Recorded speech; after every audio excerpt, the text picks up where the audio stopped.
a lot of training before we are even introduced to the clients, right? So we are in the B2B industry. I personally have these experiences. So in this room itself, we have a couple of clients which we ended up closing. And it was a very difficult time for us because I remember clients asking us this, and being a B2B service provider, these are some of the very common questions that we come across. Why should we outsource a project to you? What is so unique about you? What is the differentiator? What do I get, right? And I started like blabbering all the knowledge that I had. I started telling them, you know what, we have this effective technology. You being a jewelry brand, we know how you can actually go sit in front of the webcam and place jewelry on yourself, and you can do this. And she quickly turned around. You're talking about augmented reality, right? And I'm like, yes, right. So I move on to the next feature, telling that you can actually have personalized home pages for each one of them, depending on what their preference is, so we can actually show them the assortment. And she's like, consumer behavior analysis, you know. So we basically left with nothing because they've already done their research. They're very, you're dealing with the most clever set of audiences. And this is again a challenge, and let's see how we can actually convert that into an opportunity. All network service providers, and he's talking about potentially one service provider and one sales associates going in front of him. And my guess would be you divided by, Salish, how many service providers are there in the country? Currently active, say 12. So potentially 1,000 per potential. You divide by circles, it should be 300 to 400 per salesman when he's going on the street. So I think because of consumer demand, the products are getting significantly segmented. You're offering niche, different segments, and the challenge is becoming higher and higher. And the salesman is getting more and more relevant, but less and less informed. And it's a significant challenge for him to potentially satisfy the customer. Absolutely. So yeah, so as he correctly said, there are so many options to choose from, and it's actually a good thing. It's actually a good thing that service providers are actually coming up with tailored plans that can suit your needs. But it's the inefficiency of the salesman to be able to give you what you actually need. And the last thing that is also the attrition. So we actually recently discovered that the attrition rate of such employees are actually very, very high. So they don't stick around, and we were talking about like 10% of attrition per month, which is too high. So you're actually expecting the whole sales force to change, get churned around in a year's time. This is more relevant for direct to consumer selling kind of an environment. Yeah. So I think telecom operators, financial services, insurance agents, insurance companies are significantly facing this challenge.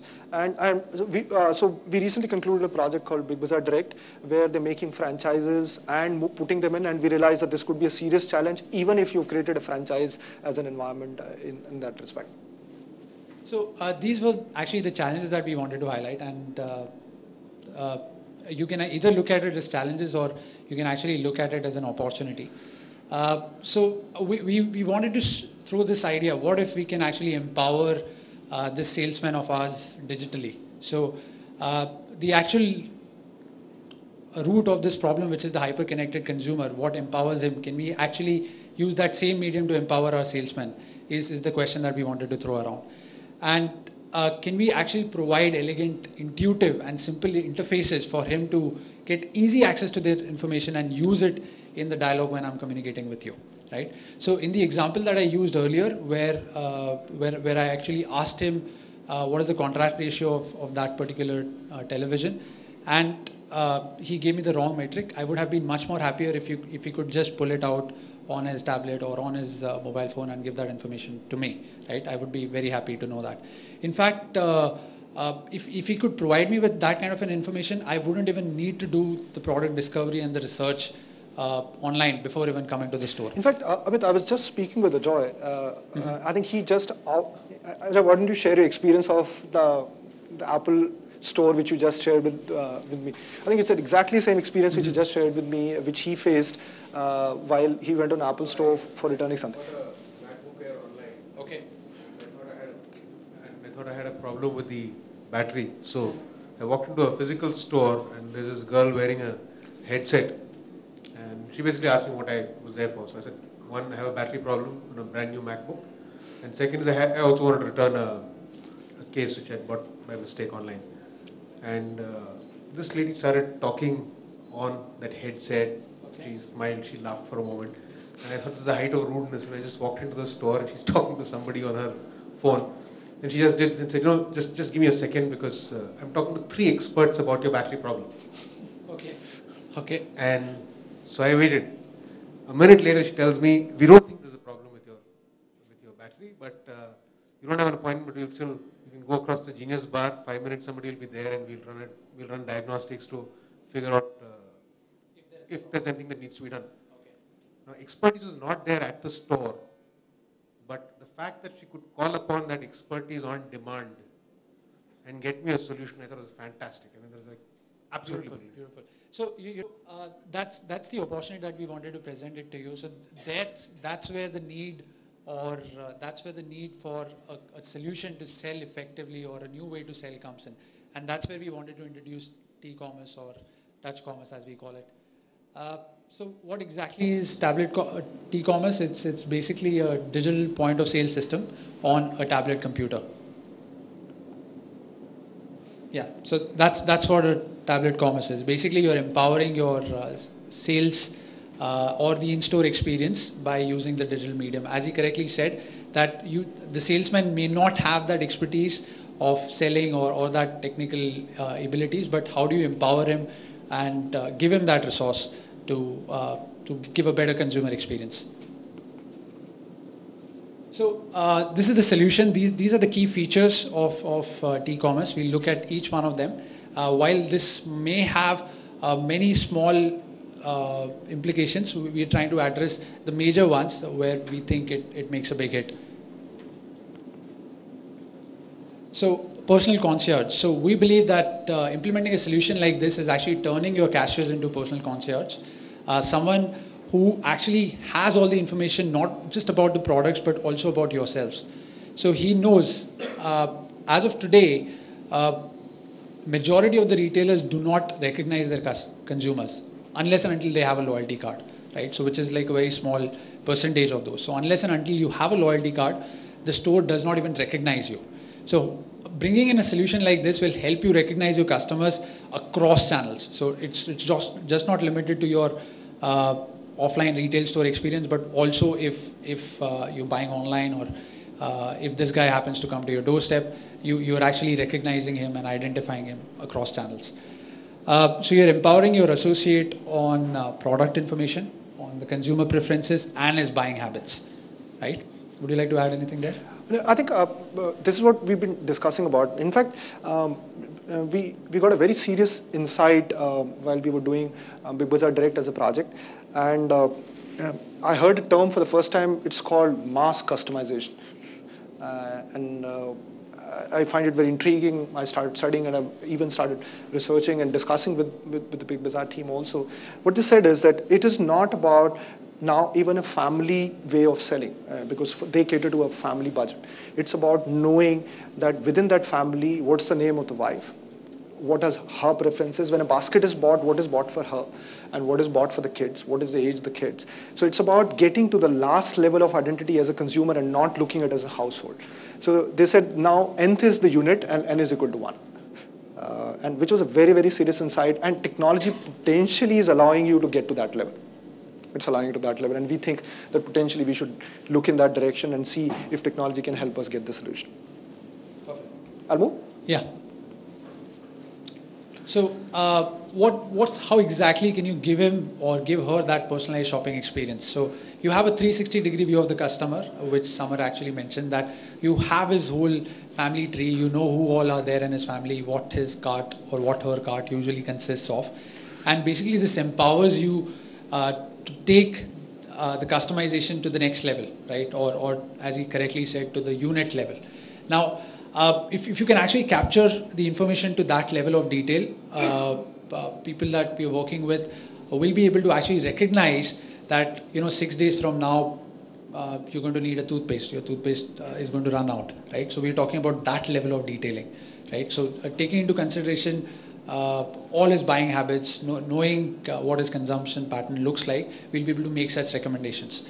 And this is one way where you, by being proactive, are actually helping him overcome that inconvenience of that wait time. So the only difference between buying in a store or major inconvenience is when you're buying online or using an e-commerce platform is that you have to wait for the product to actually arrive. In fact, I think this gets an appropriate moment to, I heard another proverb from a very senior social media expert, and he said, today, Facebook knows more than your wife knows about you.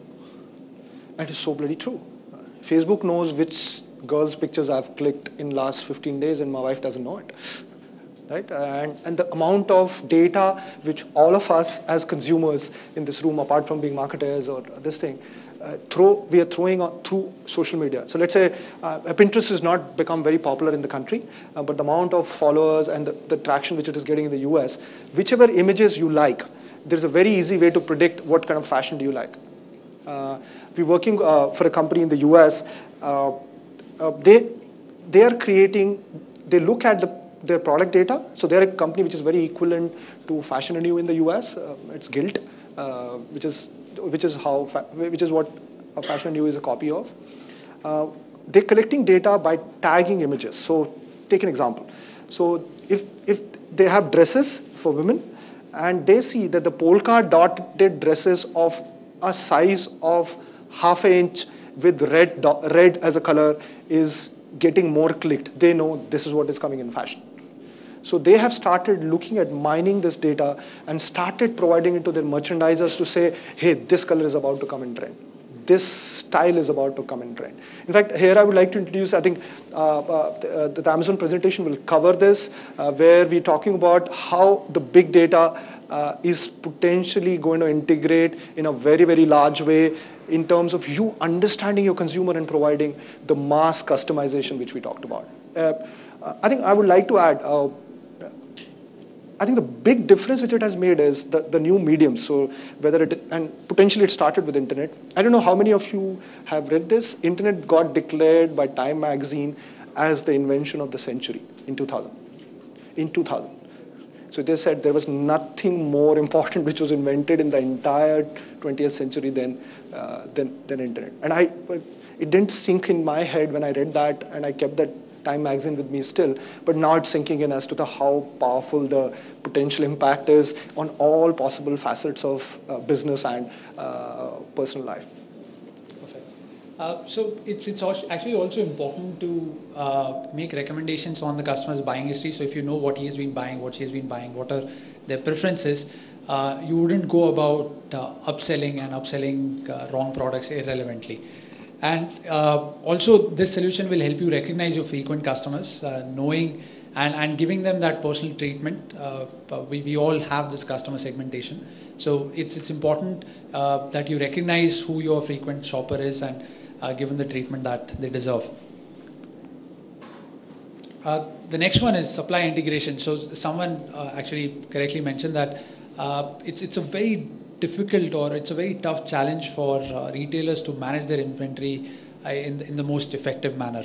So you may have like a whole outlet or a branch of or a chain of retail outlets, and it's a very big decision for you to actually decide how you place this inventory, how many pieces of each inventory to reside in which store. While you do take the opportunity of losing out on sales, if you're placing it in store A, if you have limited inventory, you're placing it in store A, you're losing out the opportunity of this getting sold or being exposed out of store B, right? So how exactly will this solution help is by actually introducing the real omni-channel retail. So I remember because I wear a shoe 11, I always have a hard time finding the shoe of my size at almost all stores. However, I recently went to Provoke, and this was not for the shoe, but I went to buy a watch, and he ended up making like 4 to 5 phone calls because the watch that he had only one piece of that, and that was kept in display. So I wanted a new one, and he ended up making 4 to 5 phone calls. I really wanted that watch, and I was getting it at a sale price. It was last day, so I waited half an hour for him to make those 4 to 5 phone calls, and finally he told me that I could collect it from that Infinity Mall. So I was at InOrbit, and he told me that there is another one at Infinity too. So I went and I purchased that. Now, how convenient would that have been for me if he could just have a digital medium to actually check this inventory across the stores or across their warehouse or DC and say that, okay, you know what, I'll deliver it to your place, you know. And if you want, you don't even pay me any cash, we'll just collect it on card. So it's even, we'll actually even see how people are actually using tablet commerce to collect card on delivery for high ticket items. In fact, I'll interfere, and I think he's talking about the concept of availability. Saying, okay, if it's not available, we all know as retailers that what is a sale lost if a product is not available. Amit, maybe we'll come down to you. And the other part is that today there is no data being captured on what are people starting to like. There's a difference between what people are starting to like and what people are who are currently buying. So there is no data flowing from the store apart from a good intended salesman who's trying to document some part of it to say this is what people are starting to like in a more unstructured fashion. So we are not able to preempt the inventory loss, inventory unavailability in any possible way. We are not able to preempt and judge what kind of trends are coming in. And I think that's where potentially technology intervention could really help. I think one of the things you would see is that till now, and it has been a big change in our mind also, technology has always been seen as an alternative to a store or a retail as a solution. Here we're presenting something else. We're saying technology is an enablement through the same channel. Right? These are two very different perspectives. I think the way web or the e-shopping or the e-retailing got involved is there is a very strong culture of do-it-yourself there. Right? Go on the shop, figure it out. If you're colorblind, you will get a wrong color dress because you will see something on a different screen, in a different light, in all that respect. What we are discussing here is, oh, that's available. That's become a $1.5 billion industry in the country, $250 million in the US, and so on. But how do we now take this to the store level? And because of the mobility side of technology, it's possible. And that's what we're trying to make a case for. The next one is actually the product experience. So, as Samar correctly mentioned, that e-commerce is actually looked at as an alternative to the retail stores, which is not how we want to look at it. We want to actually look at it as a platform that can be leveraged not only by the